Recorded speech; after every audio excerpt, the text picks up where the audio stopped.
सिर्फ ये खुदावंद यीशु मसीह का फ़ज़ल और उसका रहम आप में से हर एक पर हो। आप तमाम को सब्बत बहुत बहुत मुबारक। कोई गवाही दे, खुदा का कलाम ज़िंदा है।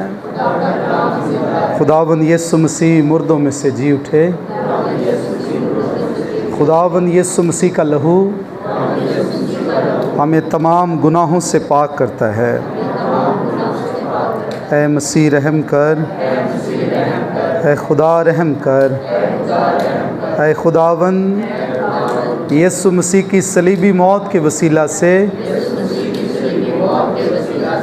अब हम दुश्मन इब्लीस से, बदरूहों से, लानतों से, बीमारियों से, जादूगरी से, तारीकी से छुड़ाए गए हैं। हमारा बदन पाक रूह का मक़दिस है और खुदा का पाक रूह इसमें बसा हुआ है। हम दुश्मन के रूबरू इस बात का ऐलान करते हैं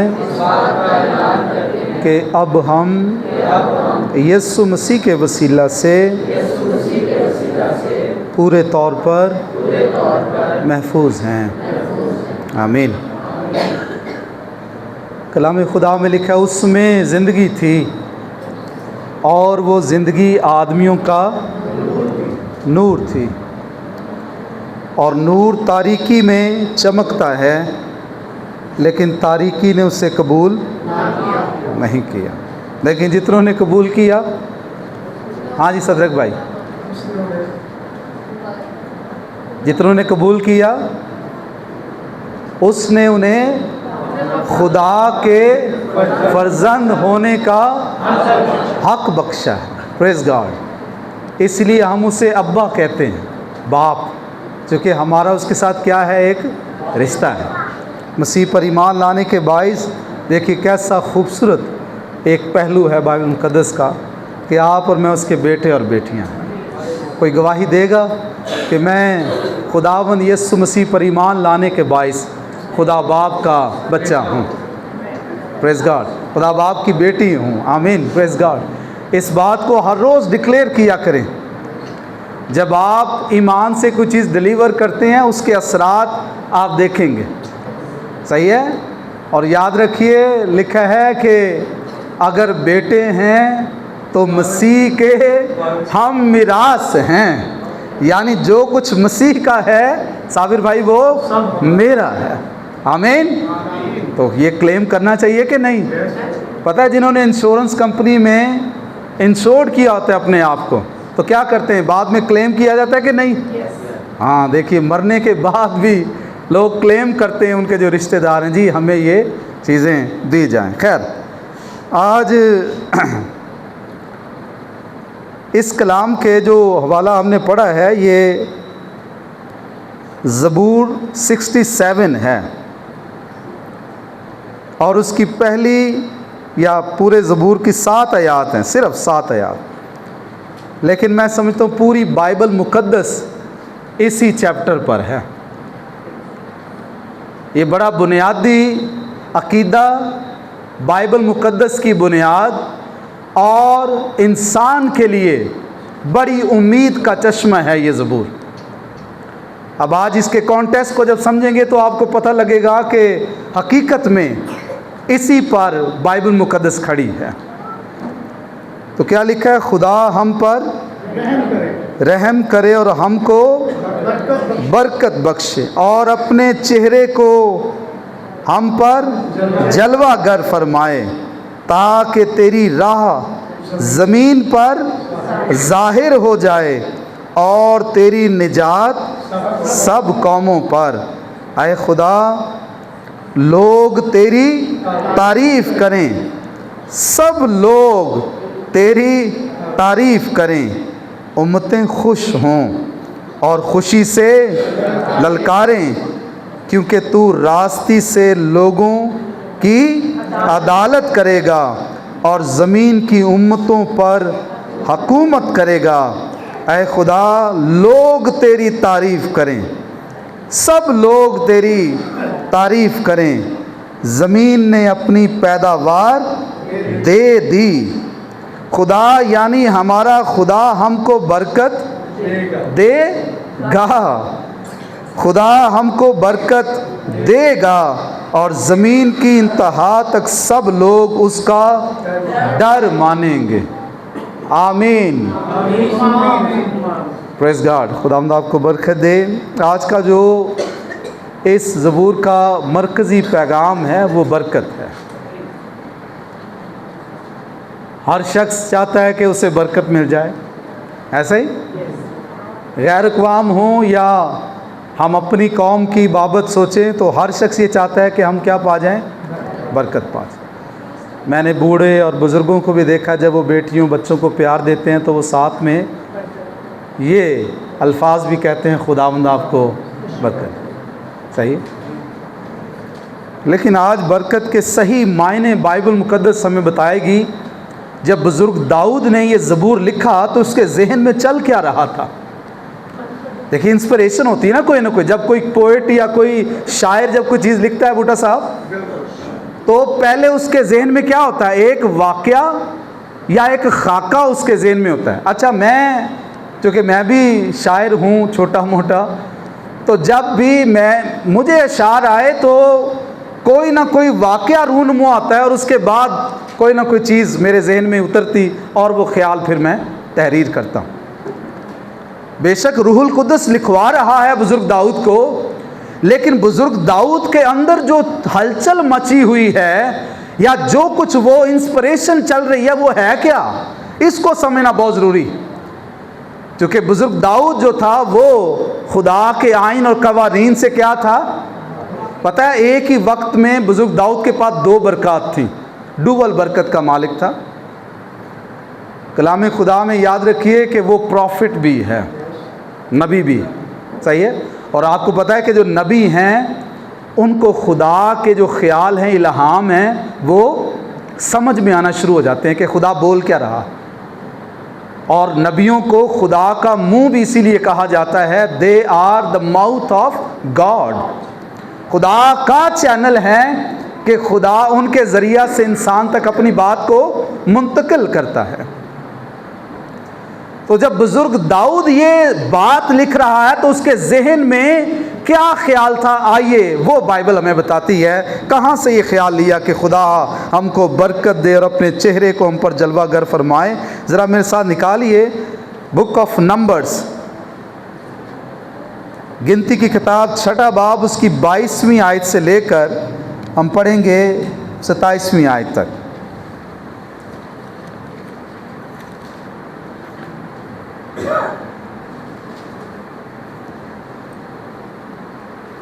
और खुदावन ने मूसा से कहा कि हारून और उसके बेटों से कह कि तुम बनी इस्राएल को इस तरह दुआ दिया करना,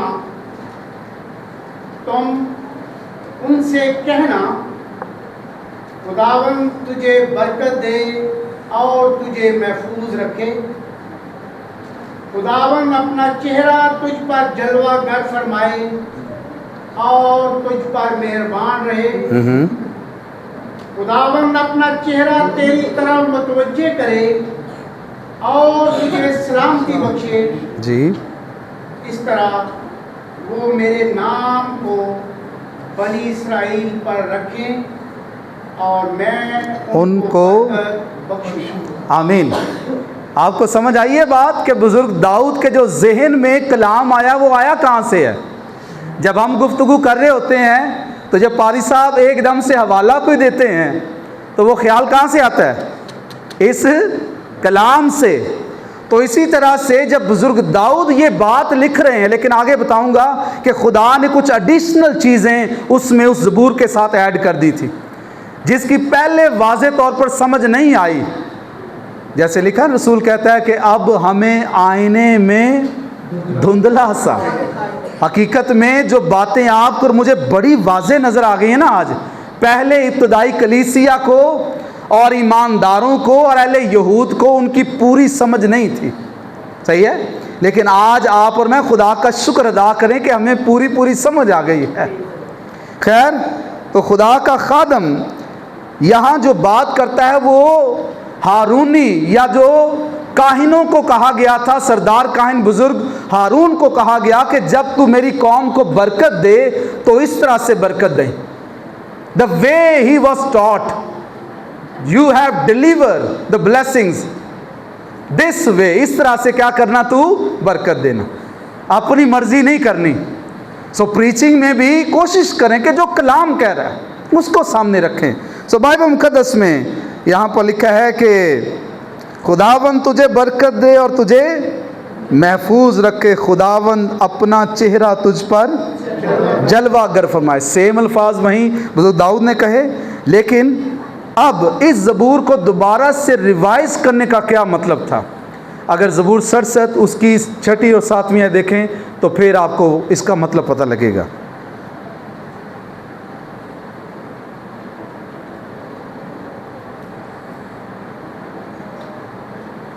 जमीन ने अपनी पैदावार दे दी, खुदा यानी हमारा खुदा हमको बरकत देगा।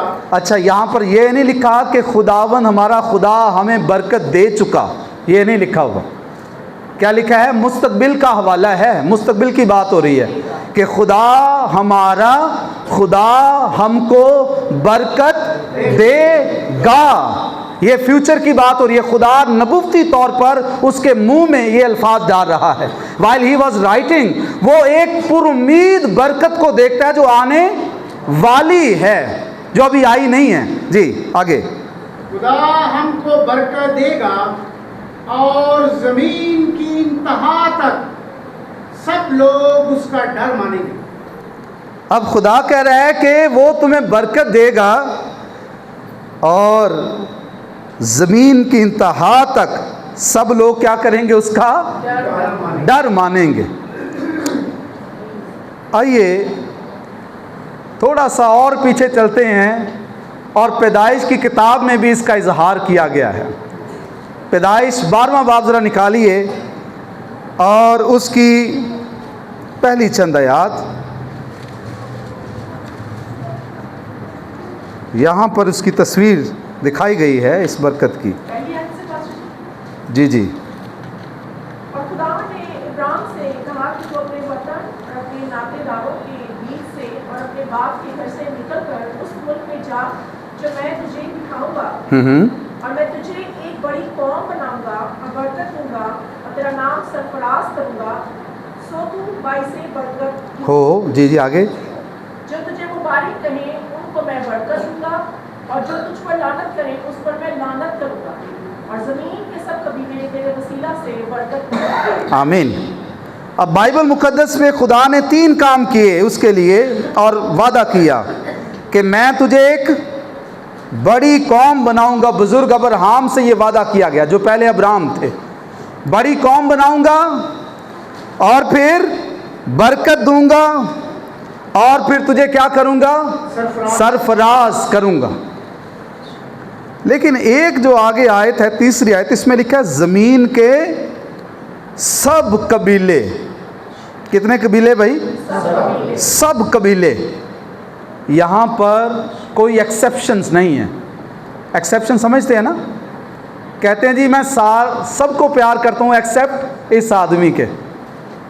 मतलब ये इसको छोड़कर मैं सबसे मेरा अच्छा रवैया है, लेकिन इसको छोड़कर सबको मैं बुला लूँगा एक्सेप्ट फलां फैमिली को।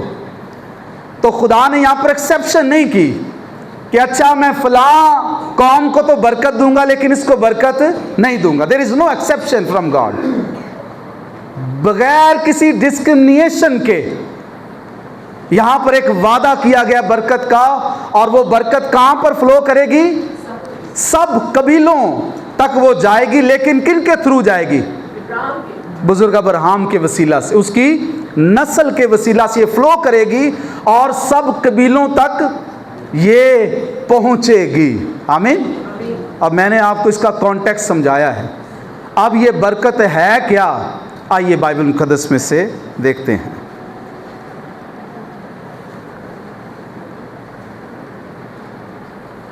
पैदाइश की किताब 24वां बाब और उसकी पहली आयत ज़रा पढ़ें, और फिर कोई 35वीं आयत पढ़ेगा इसी की। और इब्राहिम ज़लीफ और मुफरसीदा हुआ और खुदावंद ने सब बातों में इब्राहिम को बरकत बख्शी थी। जी, आप ज़रा 24वीं आयत भी पढ़ दें एल्डर, सॉरी ये 35वीं आयत पढ़ेंगे एल्डर बूटा साहब। पाक कलाम में यूं मरकूम है, और खुदावंद ने मेरे आका को बड़ी बरकत दी है जी, और वो बहुत बड़ा आदमी हो गया है, ओ बल्ले भाई बल्ले। और उसने उसे भेड़ बकरियां और गाय बैल और सोना चांदी और लौंडियां और गुलाम और ऊंट और गधे बख्शे। आमीन। अब ये बात हो रही है बुजुर्ग अब्राहम के नौकर की हो रही है, और बयान क्या है, मेरे मालिक को खुदा ने क्या दी है, बड़ी बरकत दी, और मेरा मालिक क्या बन गया है, बड़ा अमीर आदमी, बड़ा आदमी बन गया है, और उसके पास नौकर चाकर हैं, लौंडियां हैं, गाय बैल हैं, सब कुछ हैं। आज भी जो आम नज़रिया है लोगों का, बरकत क्या है जी, यार फलां दे हैं जी, हर साहब फलां दे घर की है बड़ी बरकत खुदा ने ना दी है, भाई कोठी अपनी है, हैं हाँ जी, और फिर गाड़ी भी है, और इनके बच्चों की पक्की नौकरियां भी हैं, और फिर बच्चों की अच्छी जगह पर शादी भी हो गई है। ज़्यादातर आदमी या आप और मैं जो बरकत के मायने समझते हैं वो यही है कि जिस्मानी और मादी जो चीज़ें हैं ये क्या हैं, बरकत। बरकत है ये, इससे मैं डिनाई नहीं करता, और बाइबल भी इसको इंसिस्ट करती है, बताती, औलाद के हवाले से भी लिखा है ये खुदा की बरकत, ये बरकत है, लेकिन ये ये जिस्मानी और मादी बरकत है, इससे आप और मैं कतई इनकार नहीं कर सकते। लेकिन खुदा जिस बरकत की बात कर रहा है जो सारी कौमों तक जाने वाली है, अगर हम इसी को ले लें कि दीनवी जो दौलत है ये जो जिस्मानी दौलत है यही बरकत है, तो इसको बाइबल ने कंडेम कर दिया है। आइए ज़रा देखिए कलाम खुदा में मुकाशवा की किताब 3 बाब की 17वीं आयत, the book of Revelation chapter 3 verse 17।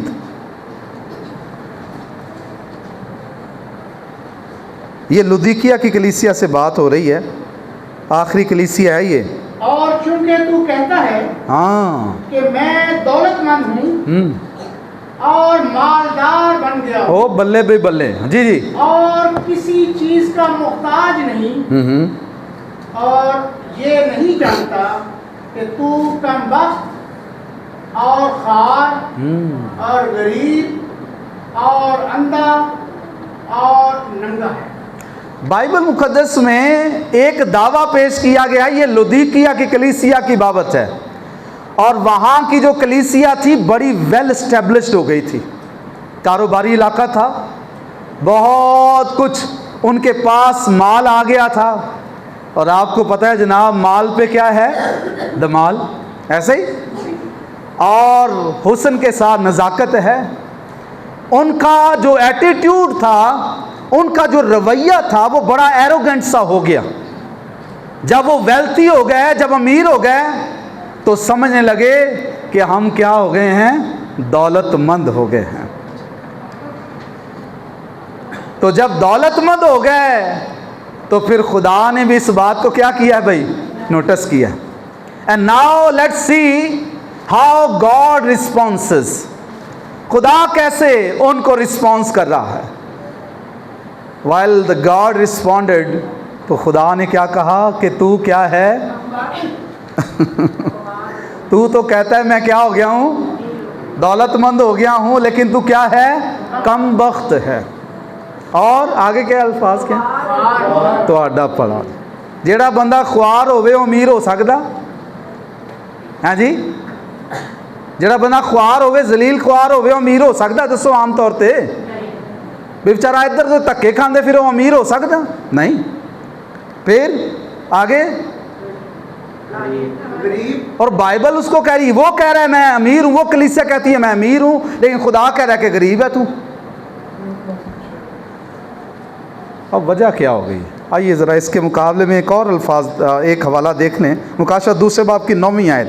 अब ये बात है गालिबन स्मरना की कलीसिया से, अगर मैं गलत हूँ तो मेरी रहनुमाई कीजिएगा। मैं तेरी मुसीबत और गरीबी को जानता हूँ। अब खुदा स्मरना की कलीसिया जो वफादार कलीसिया है, दुखों से भरी हुई है, तकलीफ उन पर बहुत ज़्यादा है, खुदा कह रहा है मैं तेरी मुसीबत से वाकिफ़ हूँ जी, मुसीबत और गरीबी को जानता हूँ। गरीबी को जानता हूँ जी। मगर तू दौलतमंद है। वो तो ये अजीब सी बात आ गई सामने नज़र। जो कह रहे हैं हम अमीर हैं, उनको खुदा क्या कह रहा है? तुसी गरीब जे। ते जेड़े बेचारे आंदे ने असी मातड़ हाँ, असी गरीब हाँ, परेशान हाँ, उन्होंने खुदा की कह रहे हैं तुसी अमीर जे। भट्टी साहब, काम थोड़ा अजीब जे ही हो गया। जो क्लेम कर रहा है, दावा कर रहा है I am rich, but God is telling you are poor. लेकिन एक यहाँ एक और कलीसिया है जो कह रही है मैं गरीब हूँ, खुदा कह रहा है कि तू क्या है? दौलतमंद है। अब कौन सी ऐसी चीज़ है जिसने खुदा की कलीसिया को क्या बना दिया है? दौलतमंद बना दिया है। हैं? ठीक है। आपको याद है एक शख्स यीशु मसीह के पास आया था। आइए ज़रा निकालिए मेरे साथ, मरकज़ कीजिए 10वां बाब और उसकी 17वीं आयत से।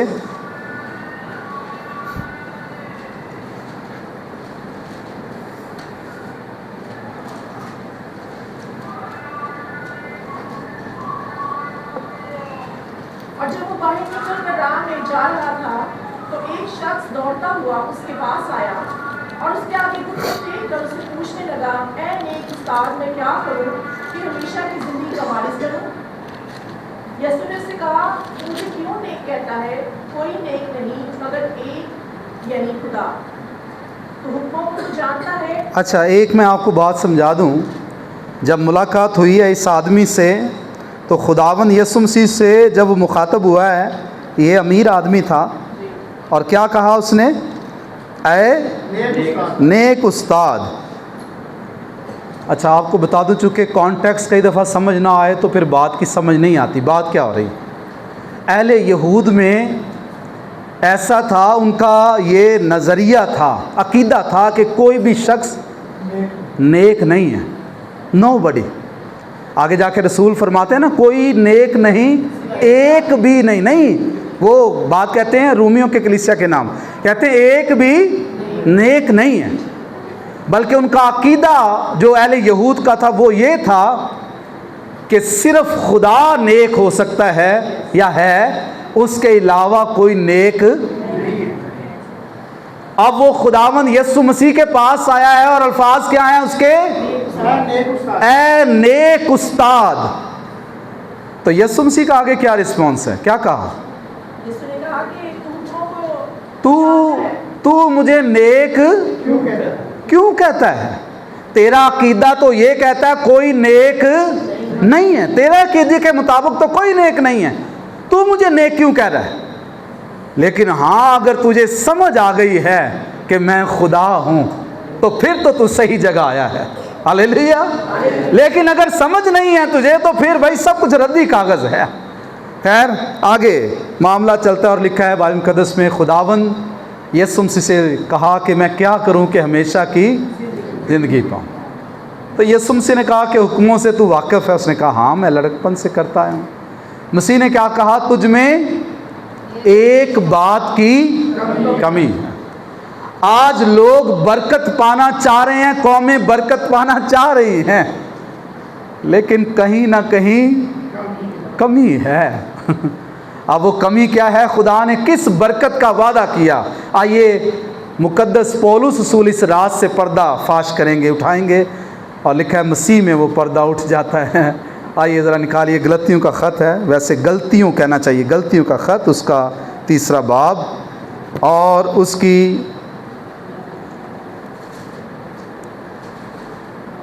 3रे बाब की 7वीं 8वीं आयत ज़रा देखिए, या 8वीं और 9वीं आयत। पाकला में यूं लिखा है, और किताब मुकद्दस ने पेशतर से ये जानकर हाँ कि खुदा गैर कौमों को ईमान से रास्तबाज ठहराएगा। अच्छा, अब समझ लें आप और मैं कि बरकत है क्या। कलाम खुदा में ईमान के वसीला से रास्तबाजी, कौन सी बरकत है भाई? ईमान के नहीं, रास्तबाजी सिर्फ रास्तबाजी नहीं है, ईमान के वसीला से रास्तबाजी, जो पहले ऐसे नहीं है जी। पहले ही से इब्राहिम को ये खुशखबरी सुना दी। ओ प्रेज गॉड, बाइबल मुकद्दस में लिखा है ये पहले से खुशखबरी है। तो पहले से खुशखबरी है तो फिर रास्तबाज क्यों नहीं हुए? लेकिन अब्राहम के बारे में लिखा हुआ है, आप पढ़ लीजिएगा, लिखा है अब्राहम खुदा पर ईमान लाया और ये उसके हक में रास्तबाजी गिना गया है। हालेलुया। जिनको समझ आ गई कि ईमान से रास्तबाजी है वो रास्तबाज ठहरे हैं। लेकिन वजह ये थी पुराने अहदनामे में समझ नहीं आ रही थी, पर्दा नहीं हटा था, चूंकि पर्दे थे ही बड़े एक पर्दा है, फिर उसके बाद एक पर्दा है, फिर पर्दा है। कोई चीज़ आप किसी को दिखाएं और आगे कपड़ा कर दे के देख, तो बंदा क्या आखेगा? भाई वेखा मैं की अगों है पर्दा हटेगा तो फिर मैं देख सकांगा जी। आगे पहले ही से अब्राहम को ये खुशखबरी सुना दी कि तेरे बाय सब कौमें बरकत पाएंगी। सही है। बस जो ईमान वाले हैं वो ईमानदार अब्राहम के साथ बरकत पाते हैं। आमीन। अब तीसरे बाब की 14वीं आयत, साहब एक और पढ़े आयत। 14वीं आयत में यूं मरकूम है, ताकि मसीह यीशु में अब्राहम की बरकत गैर कौमों तक भी पहुंचे और हम ईमान के वसीला से उस रूह को हासिल करें जिसका वादा हुआ है। आमीन। अब याद रखिए, जो बुजुर्ग अब्राहम से वादा किया गया है, जो बरकत है, वो निजात और रास्तबाजी की बाबत बात है। सही है। जो कहाँ तक जाएगी भाई? सब कौमों तक। और यीशु मसीह ने अपने शागिर्दों को क्या कहा था? सब कौमों में जाओ। हाँ जी, हाँ जी, सब कौमों में जाओ। बाइबल मुकद्दस के अलावा किसी और किताब में यह हुक्म नहीं है कि सब कौमों में जाओ और इंजील की मुनादी करो।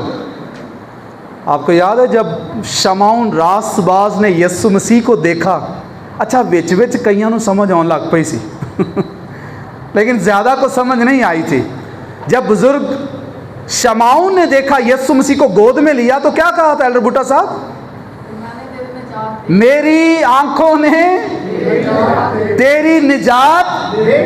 ये कैसे उसको समझ आ गई कि यही निजात है, यही निजात देंदा है?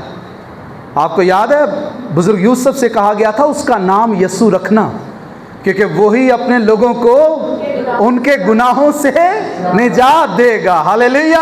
अब समझ की बात है भाई, आज भी बहुत सारी अक़वाम हैं जो रास्तबाज तो होना चाह रही हैं, लेकिन मसीह कह रहा है तुम में एक बात की क्या है? यीशु मसीह ने भी उस अमीर आदमी से कहा जा सब कुछ बेच कर क्या कर ले। उसके बाद क्या कहा था? क्योंकि अच्छा वो तो बात ठीक है, खजाने वाली तो ठीक है, लिखा सब कुछ बेच कर मेरे क्या कर? पीछे हो ले। अगर जिंदगी की तलाश है, अगर निजात की तलाश है, रास्तबाजी की तलाश है, तो किसकी पैरवी करनी पड़ेगी भाई? यीशु मसीह की, और आप और मैं निजात पा जाएंगे। हालेलुया। तो आइए आज आपको और मुझे अब्राहम की वो बरकत जिसकी खुशखबरी खुदा ने दी थी, इसी तो लिखा है कि अब्राहम के बारे में कि वो मेरा दिन देखने का क्या था? मुश्ताक था। और उसने देखा और खुश हुआ। कब देखा था? खुदावंद यीशु मसीह का दिन कब देखा उसने? याद है जब 3 मर्द उसके घर में आए थे, मुश्ताक था ना? सही है। और उसने देखा, और फिर याद होगा कि जब सालम का बादशाह मल्के सिदक उसके लिए रोटी और मैं लेकर आया, उस वक़्त भी उसने क्या किया था? यीशु मसीह को देखा था। चूँकि देखने का क्या था? मुश्ताक था। क्या आज आपकी और मेरी आंखें भी मुश्ताक हैं उस निजात को देखने की? और चीज़ें तो हम देखना चाहते हैं, हमारे घर में ये भी हो, ये भी हो, हमारी ज़िंदगी में ये भी हो, लेकिन क्या अब्राहम से जो वादा किया बरकत का, क्या वो बरकत मेरे बच्चों में है? यानी निजात की बरकत, रास्तबाजी की बरकत, जो बजरिया ईमान मिलती है, क्या मेरी बेटियों की, मेरे बच्चों, मेरे ख़ानदान, मेरी बीवी, मेरे घराने में क्या वो बरकत मौजूद है या नहीं? आइए, अगर उस बरकत को लेना चाहते हैं तो अपना दहना हाथ खुदा को दिखा सकते हैं और यीशु मसीह से कहें कि खुदावंद, चूँकि हमने जाना है कि तू ही वो निजात दहिंदा है, तू ही वो वादा है और तू ही वो खुशखबरी है जो बुज़ुर्ग अब्राहम को सुनाई गई, जो सारी कौमों के लिए है। मुझे भी वो निजात दे। भाई जिसे भी दुआ के लिए कहते हैं दुआ करेगा। हालेलुया। सब सर झुके रहें, दुआ करें खुदावंद से, उस निजात के मुश्ताक हों, मुंतज़र हों।